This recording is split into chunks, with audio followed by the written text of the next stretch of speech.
السلام عليكم ورحمة الله وبركاته. إن الحمد لله الأكرم الذي خلق الإنسان وكرم وعلمه من البيان ما لم يعلم، فسبحان الذي لا يحصى امتنانه باللسان ولا بالقلم. نشهد أن لا إله إلا الله وحده لا شريك له، ونشهد أن سيدنا وحبيبنا ومولانا محمدا عبده ورسوله الذي أرسله بالحق بشيرا ونذيرا وداعيا إلى الله بإذنه وسراجا وقمرا منيرا. فقد قال الله تعالى في كلامه المجيد والفرقانه الحميد.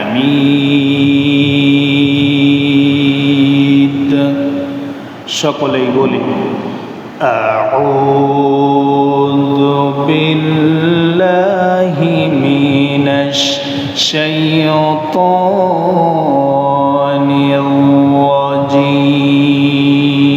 রাজীম। বিসমিল্লাহির রহমানির রহিম। ইন্নাল্লাহা ওয়া মালাইকাতাহু ইউসাল্লুনা আলান নাবী ইয়া আইয়ুহাল্লাযীনা আমানু সাল্লু আলাইহি ওয়া সাল্লিমু تسليما. اللهم صل على محمد وعلى آل محمد كما صليت على إبراهيم وعلى آل إبراهيم إنك حميد مجيد. اللهم بارك على محمد وعلى آل محمد كما باركت على إبراهيم وعلى آل إبراهيم إنك حميد مجيد. সবাই বলে বালাগাল উলা বিকামালিহি কাশাফাদ দুজা বিজামালিহি হাসনাত জামিউ খিসালিহি সাল্লু আলাইহি ওয়া আলিহি। ए तेरी मेराज से के तो लौह कलम तक पहुँचा और मेरी मेराज से کہ میں تیرے قدم تک پہنچا بلغ العلا بکماله کشف الدجى بجماله حسنت جميع خصاله صلوا عليه وآله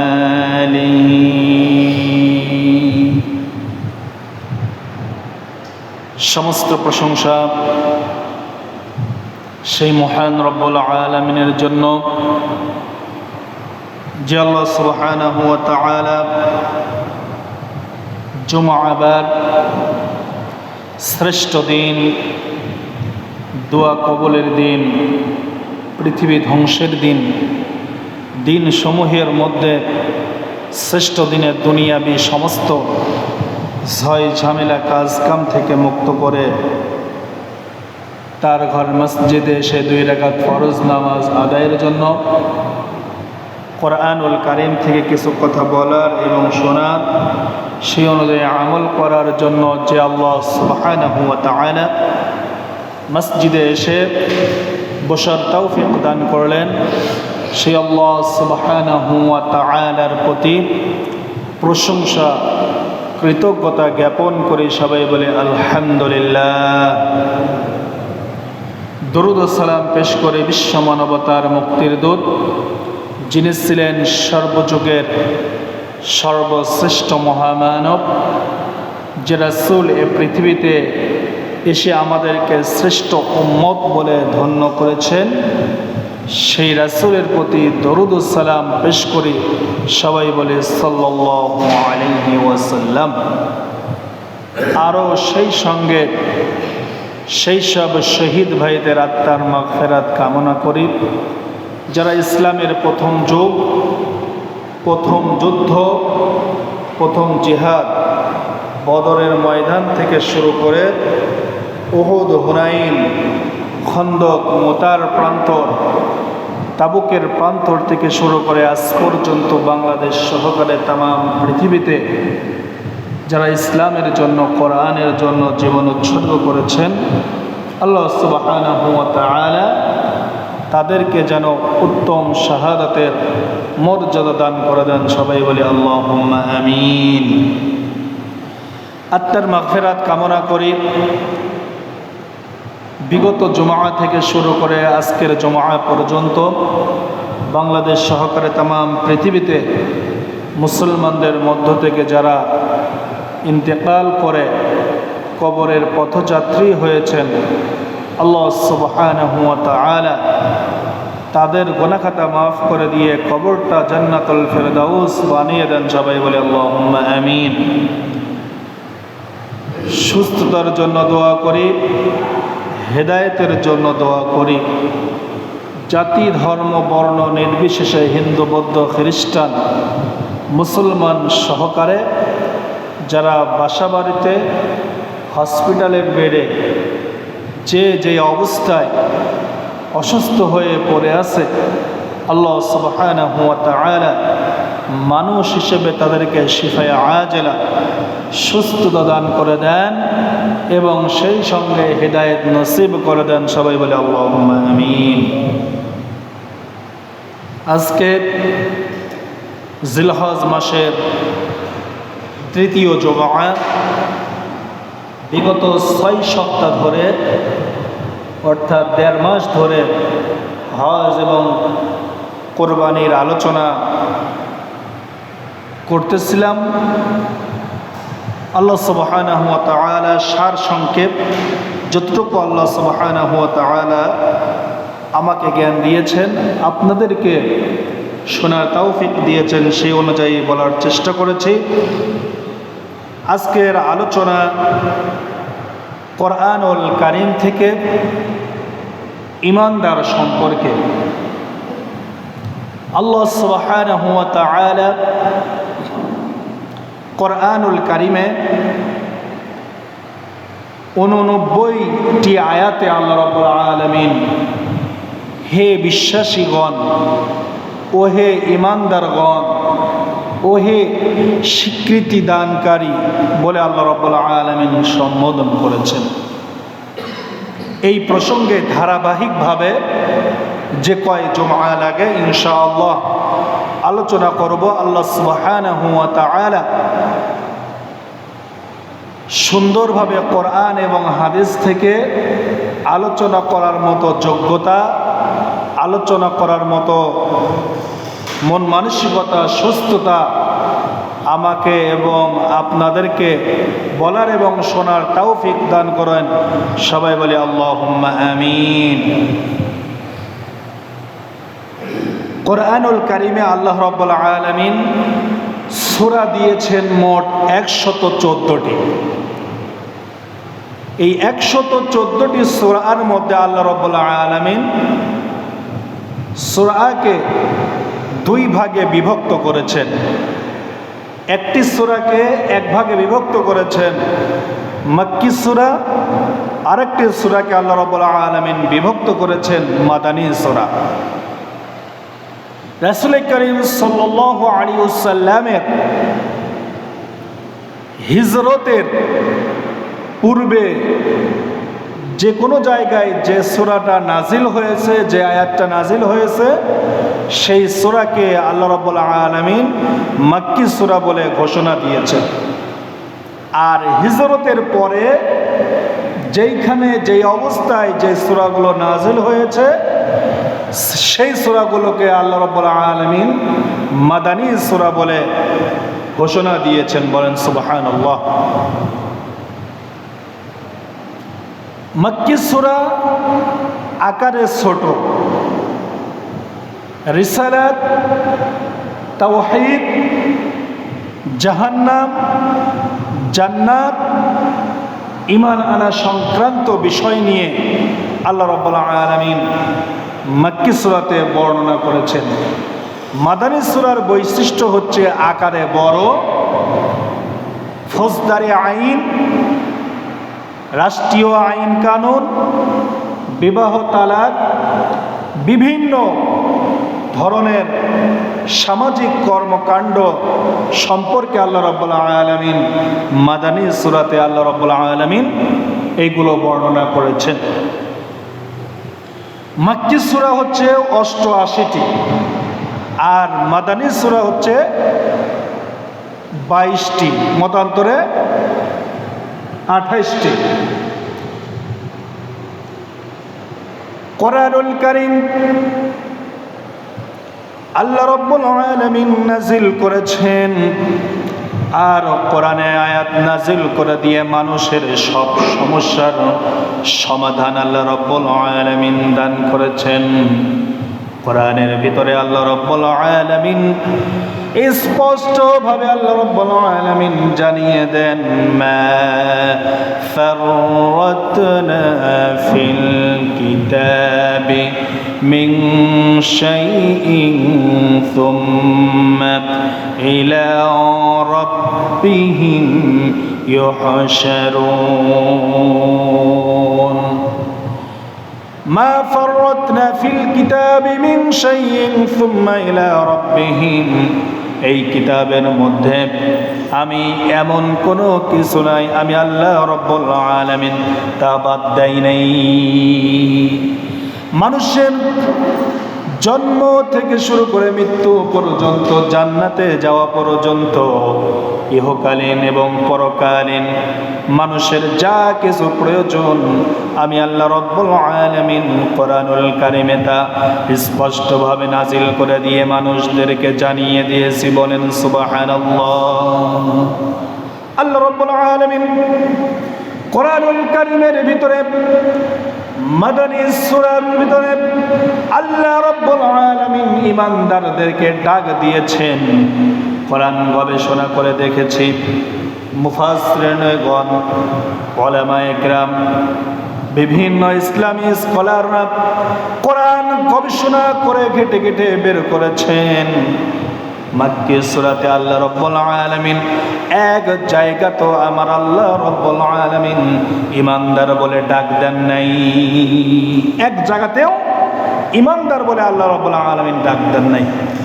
অথচ বিশ্ব নবী জনাবে মুহাম্মদুর রাসূলুল্লাহ সাল্লাল্লাহু আলাইহি ওয়াসাল্লাম সাহাবা আজমাইন আবু বকর রাদিয়াল্লাহু তাআলা আনহু, ওমর রাদিয়াল্লাহু তাআলা আনহু, উসমান রাদিয়াল্লাহু তাআলা আনহু, আলী রাদিয়াল্লাহু তাআলা আনহু, সাহাবা আজমাইন রিদওয়ানুল্লাহি তাআলা আজমাইনরা মক্কার মাটিতে যখন আইয়ামে জাহিলিয়াত চলতেছিল, অন্ধকারাচ্ছন্ন জীবন, যখন জোর যার মুল্লুক তার, যে যাই করতে পারে তাই নিয়ম করে বসত, যেখানে লাত মানাত হবল ফুজ্জার মূর্তির পূজা করত, নিজে যা আইন কানুন বানাতো সেইটাই তারা বাস্তবায়ন করত। জাহিলিয়াতের যুগে এমন একটা অন্ধকারাচ্ছন্ন জীবন শুরু হলো। আল্লাহ রাব্বুল আলামিন বিশ্ব নবীকে জন্মদান করলেন।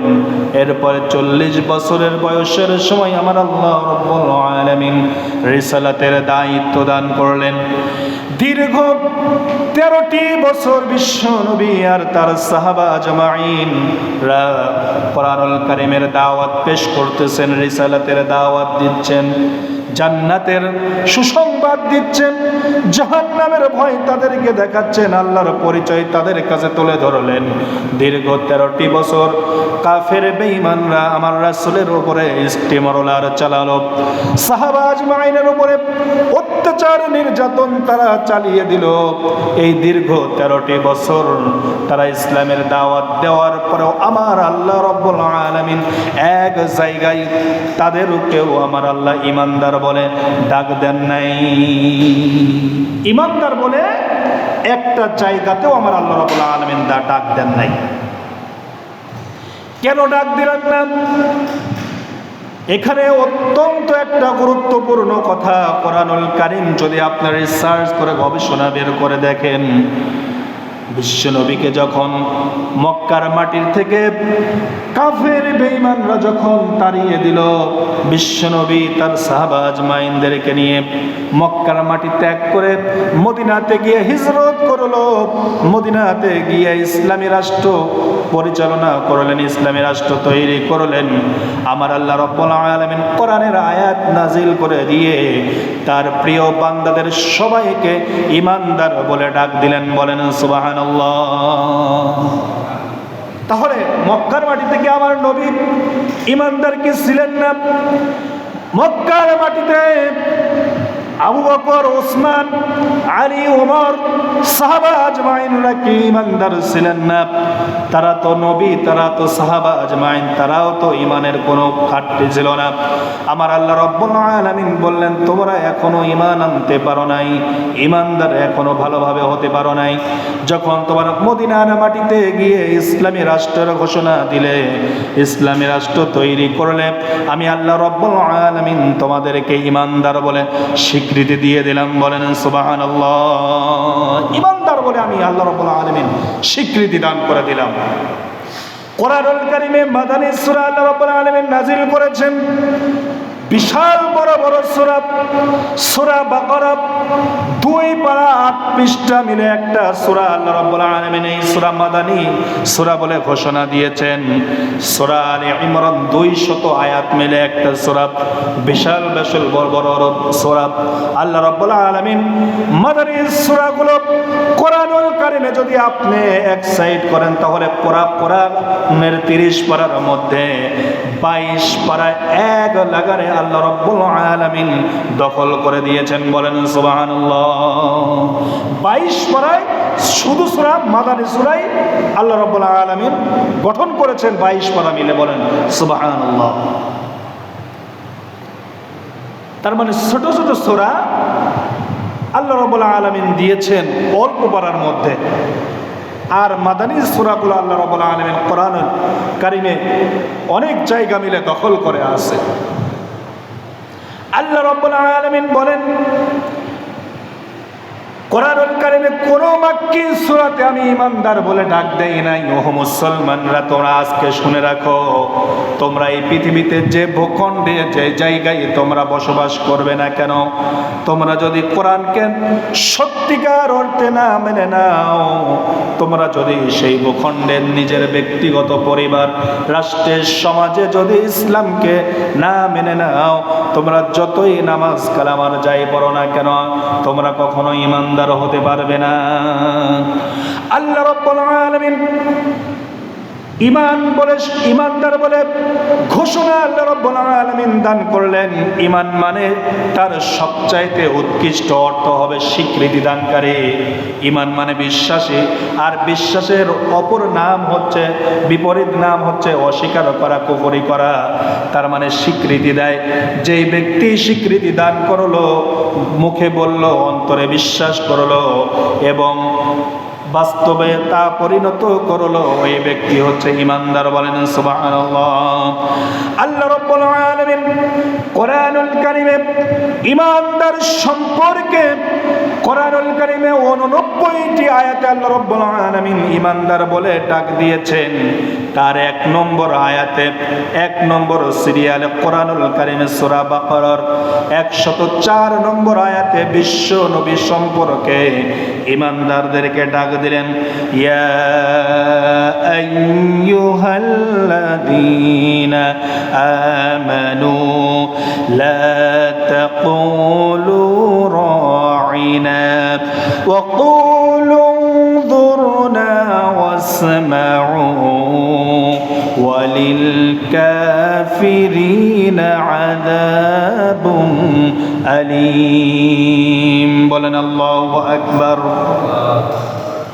আল্লাহ রাব্বুল আলামিন কত মায়া নিয়ে, মমতা নিয়ে, স্নেহ করে, আবেগ দিয়ে আল্লাহ রাব্বুল আলামিন ডাক দিলেন, ইয়া আইয়ুহাল্লাযীনা আমানু, ও ঈমানদারেরা, ও বিশ্বাসীরা, ও ঈমানদারগণ, ও স্বীকৃতি দানকারীরা, লা তাকুলু রাঈনা, তোমরা কখনো বলবে না রাঈনা ওয়া কুলু উনজুরনা, তোমরা বরং বলো আমরা দেখেছি, আমরা ওয়াসমাউ, আমরা শুনেছি, ওয়ালিল কাফিরিনা আযাবুন আলীম, আর আল্লাহ রাব্বুল আলামিন কাফেরদের জন্য সুস্পষ্ট আযাব নির্ধারণ করেছেন। বলেন নাউযুবিল্লাহ। আল্লাহ রাব্বুল আলামিন কোরআনুল কারীমে এই আয়াতটা বিশ্বনবী সম্পর্কে কেন নাজিল করলেন? মদিনাতে বিশ্বনবী যখন হিজরত করে চলে গেলেন, মদিনাতে ইহুদির 2-3টা গোত্র, অনেক গোত্র সেখানে বসবাস করত। তারা বিশ্বনবীকে তুচ্ছ তাচ্ছিল্য করে কথা বলতো। বিশ্বনবীকে আল্লাহ রাব্বুল আলামিন নবুয়ত দেওয়ার আগে বিশ্বনবীকে ছাগল চড়িয়েছেন, ধৈর্যের পরীক্ষা নিয়েছেন। সব নবী রাসূলরাই ছাগল চড়িয়েছে, ধৈর্যের পরীক্ষা দিয়েছে। বিশ্বনবী কাজ করে খেয়েছেন। বিশ্বনবী এই কর্মকাণ্ড যে কাজগুলো করেছেন, এই কাজ করার কারণে যখন আল্লাহ রাব্বুল আলামিন বিশ্ব নবীর উপরে ওহী নাজিল করলেন, নবুয়ত দান করলেন, তখন ওই ইহুদিরা তারা তা মানতে পারলো না। তারা কটাক্ষ করে কথা বলতো, তারা তাকে ডাকতো রাঈনা বলে, মুখ বাঁকা করে, জিহ্বাকে বাঁকা করে তাকে ডাকতো, বলতো হে আমাদের রাখাল। বলেন নাউযুবিল্লাহ। বিশ্বনবীকে তারা রাখাল বলে সম্বোধন করত। রাঈনা শব্দের অর্থ আরেকটা বোঝা যায়, তারা তুচ্ছ তাচ্ছিল্য করে বিশ্বনবীকে অবজ্ঞা করত।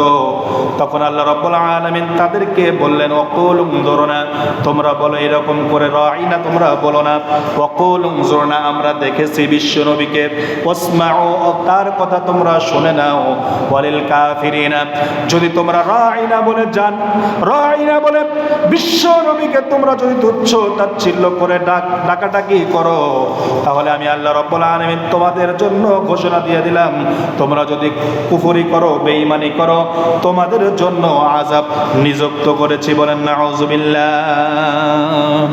তার মানে লা তাকুলু রাঈনা, তোমরা কখনো রাঈনা বলে রাসূলকে সম্বোধন করো না।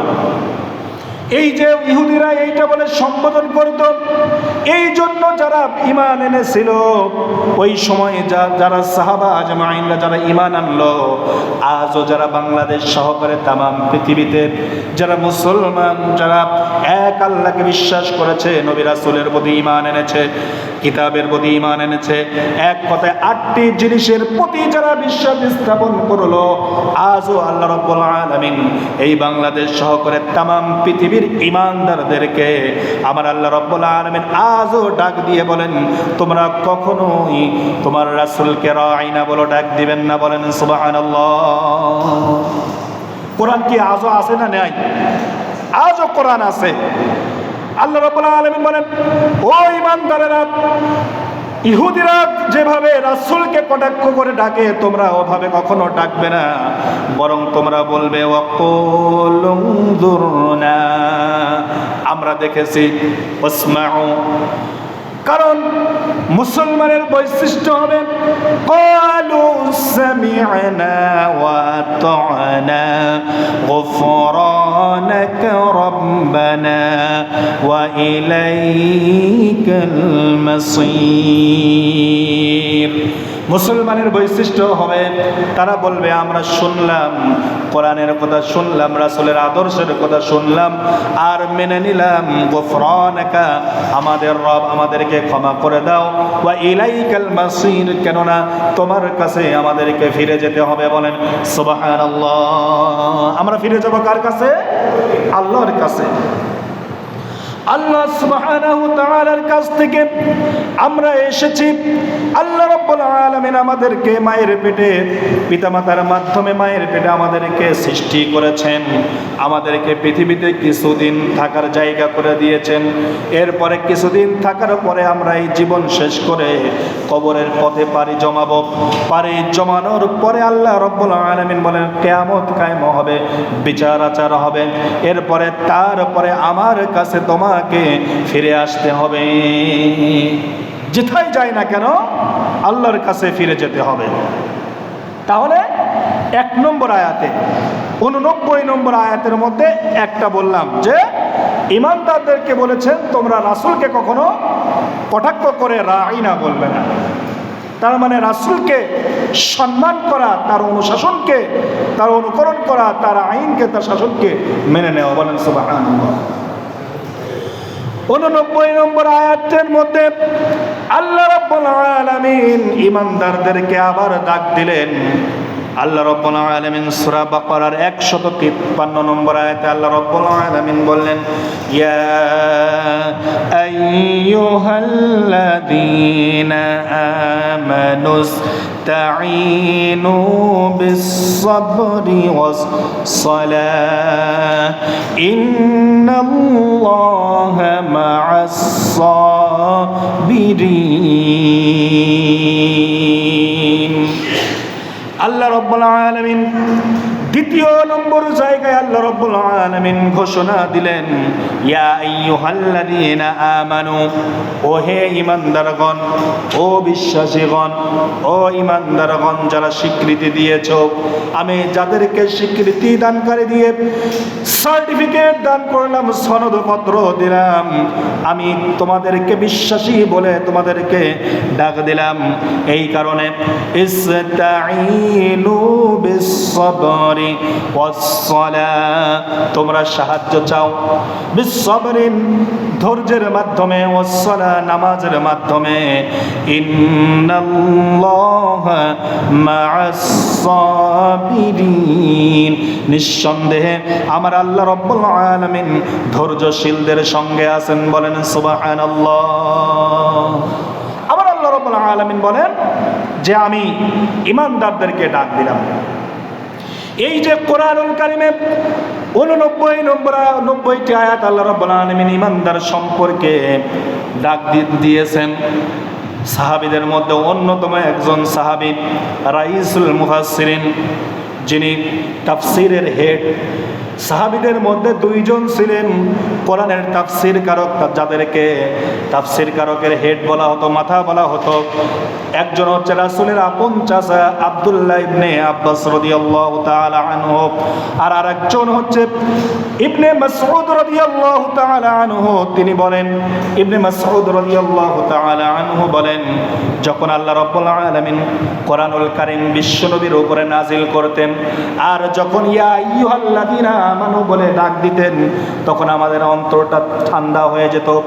তখন আমরা কান পেতে আমি রাসূলের কাছে কানটা অত্যন্ত খাড়া করে দিতাম, কান পেতে দিতাম। জানি না আল্লাহ রাব্বুল আলামিন এই সময় কোন আয়াত নাজিল করেছে, আর আল্লাহ আমাদেরকে ডাক দিয়েছেন, আমাদেরকে ভালোবেসেছেন। আমরা বুঝতে পারতাম আল্লাহ রাব্বুল আলামিন এখন আমাদেরকে ঈমানদার বলে ডাক দিয়েছেন, তার মানে কোনো না কোনো বিষয়ে আমাদেরকে হয়তোবা আদেশ করবেন অথবা কোনো কিছু নিষেধ করবেন। বলেন সুবহানাল্লাহ। কোরআনুল কারীমে যেই সব জায়গায় ইয়া আইয়ুহাল্লাযীনা আমানু বলা হয়েছে, হয় কোথাও আদেশ করেছেন আর কোথাও নিষেধ করেছেন। এইরকম আয়াত কোরআনুল কারীমে 89টা, তার ভিতরে 2 নম্বরটা বলতেছি। কি বললেন? 3টা কাজ করতে হবে। আল্লাহ রাব্বুল আলামিন বলেন, ও ঈমানদারগণ, ইস্তাঈনু, সাহায্য চাও। বিপদে পড়লে সাহায্য চাবো কার কাছে? আল্লাহর কাছে। কোন মানুষ আপনার অভাব পূরণ করতে পারবে না, কিছুই করতে পারবে না। বিপদে সর্ব অবস্থায় যা কিছু, একমাত্র সাহায্য চাইতে হবে একমাত্র আল্লাহ রাব্বুল আলামিনের কাছে। বলেন সুবহানাল্লাহ। কিভাবে সাহায্য চাইবো? আল্লাহ রাব্বুল আলামিন বলেন, বিসসাবরি, তোমরা ধৈর্যের মাধ্যমে সাহায্য চাইবে। কোন ব্যক্তির দেখা গেল অসুস্থ হয়েছে, অত্যন্ত অসুখ, কোন ক্রমে তার কাছে অসুস্থতার কাছে যায় না, বিপদ ও মুসিবতে ধৈর্য ধারণ করতে হবে। আল্লাহ রাব্বুল আলামিন বলেন, আমার একজন নবীকে আমি আল্লাহ রাব্বুল আলামিন অত্যন্ত ধৈর্যের পরীক্ষা নিয়েছিলাম। হযরতে আইয়ুব আলাইহিস সালামকে আমি আল্লাহ রাব্বুল আলামিন এত রোগ দিয়েছিলাম, এক সময় তার গায়ে পছন্দ হলো, পোকা লেগে গেল।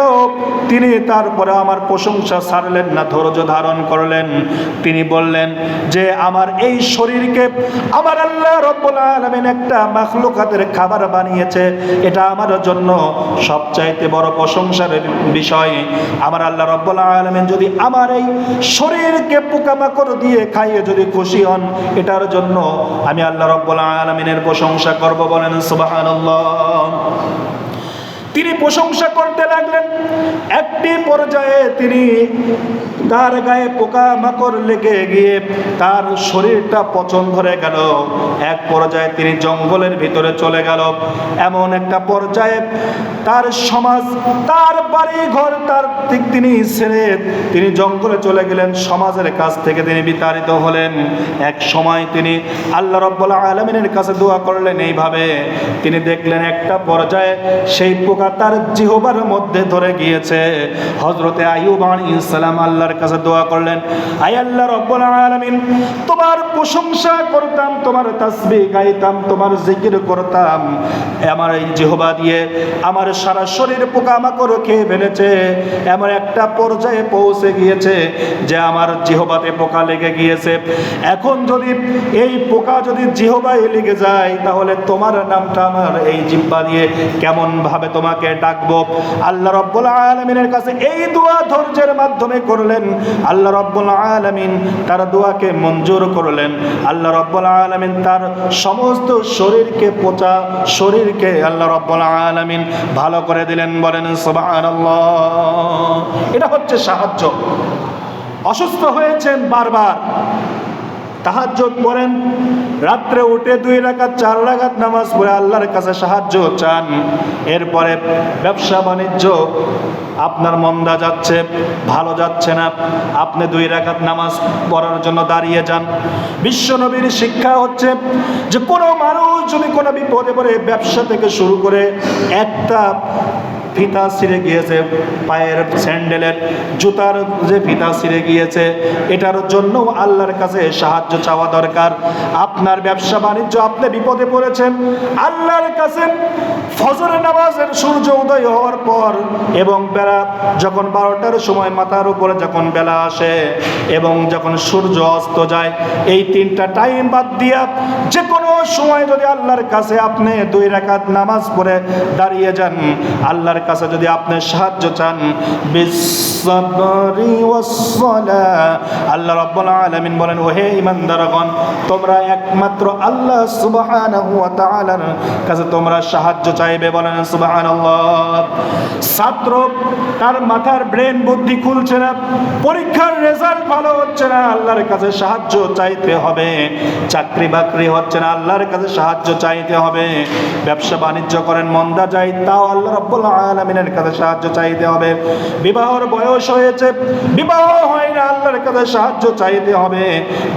বিভিন্ন জায়গায় মুসিবতে পড়েছেন, আল্লাহ রাব্বুল আলামিন এই কথাই বলেন, ইয়া আইয়ুহাল্লাযীনা আমানুস্তাঈনু, ও আমার বান্দারা, ও আমার বিশ্বাসীগণ বান্দারা, আমার ঈমানদারগণ বান্দারা, তোমার কাছে আমি এই মেসেজ পৌঁছে দিলাম, তোমরা ধৈর্য আর সালাতের মাধ্যমে একমাত্র আমার কাছে তুমি সাহায্য চাইবে।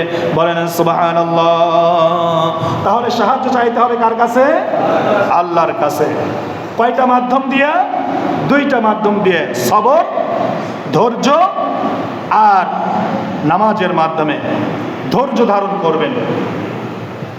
ধৈর্য মোকাবেলা হচ্ছে এইটাই যে আপনার সঙ্গে বারবার অন্যায় করতেছে, তাই বলে আপনি বারবার সহ্য করে যাচ্ছেন, এটার নাম ধৈর্য নয়। হিকমত অবলম্বন করে, কৌশল অবলম্বন করে আপনাকে ধৈর্য ধারণ করতে হবে। আপনার নিয়ম নীতির মধ্যে আপনাকে যেতে হবে, আপনাকে ধৈর্য ধারণ করতে হবে, আল্লাহ রাব্বুল আলামিনের কাছে সাহায্য চাইতে হবে এবং আপনাকে চেষ্টা করতে হবে। আপনি মনে করেন একটা কর্মসংস্থান, ব্যবসা বাণিজ্যের জন্য আপনি খুব ধৈর্যে, খুব বিপদে আছেন, বারবার আল্লাহর কাছে নামাজ পড়তেছেন, সাহায্য চাচ্ছেন, কিন্তু আপনি কোনো চেষ্টা করতেছেন না, তাহলে ওই ধৈর্য ধরে কোনো লাভ আছে? ওটা কোনো লাভ নাই। আপনি নামাজ পড়বেন, সাহায্য চাইবেন আল্লাহর কাছে, ধৈর্য ধারণ করবেন, চেষ্টা করবেন, এইটার নাম হচ্ছে সঠিক ধৈর্য, সঠিক নামাজ পড়া। কিন্তু আপনি নামাজ পড়লেন, ধৈর্য ধারণ করলেন, চেষ্টা করলেন না, কোনোদিন আপনার ভাগ্য পরিবর্তন হবে না। এরপরে আল্লাহ রাব্বুল আলামিন বলেন, ঈমানদারদেরকে আমি আল্লাহ রাব্বুল আলামিন ডাক দিলাম, ডাক দেওয়ার পরে তাদেরকে বললাম যে এই ধৈর্য এবং সালাতের মাধ্যমে তোমরা সাহায্য চাইবে। যারা এই কাজটা করবে, আমি আল্লাহ রাব্বুল আলামিন ঘোষণা দিলাম, ইন্নাল্লাহা মা'আস সাবিরিন, নিঃসন্দেহে আল্লাহ ধৈর্যশীলদের সাথে আছেন। বলেন সুবহানাল্লাহ। এর চেয়ে বড় পাওয়া আর কি হতে পারে? যে আল্লাহ রাব্বুল আলামিন বলেন যে আমি ধৈর্যশীলদের সাথে আছি। আপনি যদি নামাজ পড়েন, ধৈর্য ধারণ করেন, আর আল্লাহ যদি আপনাকে ঘোষণা দেন যে আমি ধৈর্যশীলদের সাথে আছি, তাহলে কিয়ামতের ময়দানে আপনার কোনো কি সমস্যা আছে? কোনো বিপদে আপনি পড়বেন? পৃথিবীতে কোনো বিপদে পড়বেন? কোনোদিন বিপদে পড়বেন না। যারা কোরআন মেনে নেয়, যারা ইসলাম মেনে নেয়, যারা ইসলামের পথে চলে, বিপদ ও মুসিবত আসে, স্টিম রোলার চলে, তাদেরকে হত্যা করে, তাদেরকেও ফাঁসির কাস্টে ঝুলিয়ে দেয়, তাদেরকেও পৃথিবী থেকে বিতাড়িত করে দেয়। ইসলামকে অনেক মানুষ পছন্দ করে না, সংখ্যায় কম থাকে। আমার আল্লাহ রাব্বুল আলামিন বলেন, ঈমানদারের কোনোদিন পরাজয় নেই। ঈমানদাররা কখনো পরাজয় বরণ করে না। হাতি মরলেও সোয়ালার, বাঁচলেও সোয়ালার। আল্লাহ বলেন সঠিক সফলতা হচ্ছে তো কিয়ামতের ময়দানে। পৃথিবীতে তোমাকে আমি কিছুদিনের জন্য সময় দিয়েছি, হয়তোবা তুমি কিছু বিপদ মুসিবতের মধ্যে পড়বে, কিন্তু আমি এই দুনিয়াতে আখিরাতে তোমাকে আমি সম্মানিত করব। বলেন সুবহানাল্লাহ। বাপের আগে ছেলে চলে যায়, ছেলের আগে পিতা চলে যায়, বাপের সঙ্গে ছেলের, পিতার সঙ্গে ছেলের যে সম্পর্ক অত্যন্ত ভালোবাসা যদি থাকে, তখন ওই পিতা যখন মারা যায়, যখন ওই কাঁধের পরে যখন লাশটা নিয়ে কাঁধে বহন করে নিয়ে কবরস্থানে আসে, আবার যখন ছেলের লাশটা নিয়ে, ভারী লাশটা নিয়ে যখন কাঁধে করে নিয়ে যখন কবরস্থানে আসে, আমার আল্লাহ রাব্বুল আলামিন এই কথাই তো কোরআনুল কারীমে ঘোষণা দেন যে তারা যদি ধৈর্য ধারণ করে আর আল্লাহর কাছে বলে, আল্লাহ তোমার জিনিস তুমি নিয়েছো, তোমার কাছে নিয়ে চলে গেছো, আয় আল্লাহ রাব্বুল আলামিন এই আমার আপনজনকে তুমি ভালো রেখো, এই দোয়া করলেন আর ধৈর্য ধারণ করলেন, আমার আল্লাহ রাব্বুল আলামিন বলেন এই লোকের পেছনে আমি আল্লাহ রাব্বুল আলামিনের সাথে রয়েছি। বলেন সুবহানাল্লাহ। এর চেয়ে বড় পাওয়া আর কিছুই হতে পারে না, এর চেয়ে বড় পাওয়া আর কিছুই হতে পারে না। তাহলে ঈমানদার সম্পর্কে কয়টা আয়াত বললাম? 2টা।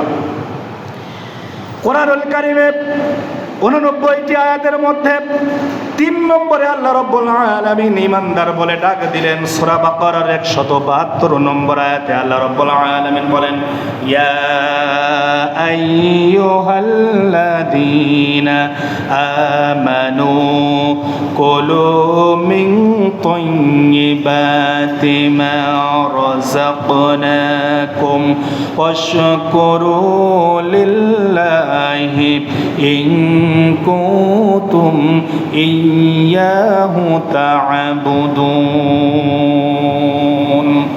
আল্লাহ রাব্বুল আলামিন কোরআনুল কারীমের সূরা বাকারার 172 নম্বর আয়াতে আমার আল্লাহ রাব্বুল আলামিন আবারও ঈমানদারকে ডাক দিলেন, ইয়া আইয়ুহাল্লাযীনা আমানু, ও ঈমানদারেরা, ও বিশ্বাসীরা, ও স্বীকৃতি দানকারীরা, কুলু মিন তাইয়্যিবাতি মা রাযাকনাকুম, কুলু মিন তাইয়্যিবাতি, তোমরা খাও, মিন তাইয়্যিবাতি, উত্তম রিজিক তোমরা খাও, মা রাযাকনাকুম, তোমাদেরকে আমি যা রিজিক দিয়েছি, ওয়াশকুরু লিল্লাহ, এবং আল্লাহর শুকর গুজার করো। বলেন সুবহানাল্লাহ।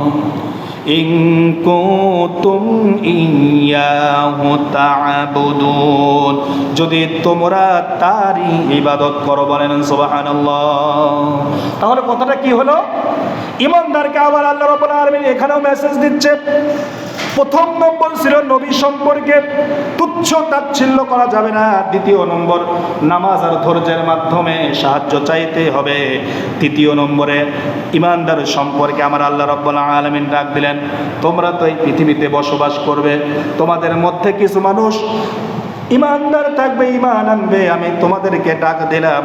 আর এই তোমরা এই পৃথিবীতে বসবাস করতে গিয়ে তোমরা কামাই রোজগার করবে, রিজিক অন্বেষণ করবে, কেউ চাকরি করবে, কেউ ব্যবসা করবে, বিভিন্ন পন্থায় তোমরা রিজিক অন্বেষণ করবে। এই রিজিক যে তোমরা অন্বেষণ করবে কিভাবে করবে?